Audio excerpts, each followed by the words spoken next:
RDA, seorang pelajar perempuan yang masih duduk di bangku SMP, pingsan dan dirawat di rumah sakit usai dirampok Sabtu lalu. Korban dianiaya pelaku dan mengalami sejumlah luka di leher dan bagian wajahnya. Korban menerangkan ia diselamatkan warga di lokasi korban dirampok setelah mendengar teriakannya. Saat warga sudah datang, korban pingsan dan dibawa ke rumah sakit. Dari pemeriksaan polisi, jika korban dibegal pacarnya yang satu sekolah bernama MR.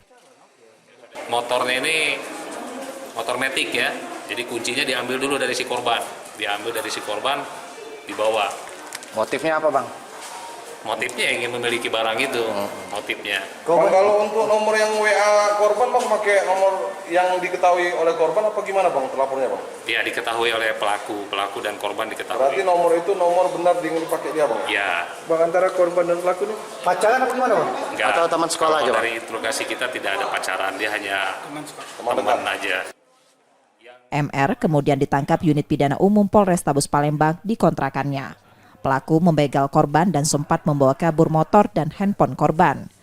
Karena perbuatannya itu, tersangka terancam hukuman 7 tahun penjara. Yudi Kiswanto, Kompas TV, Palembang, Sumatera Selatan.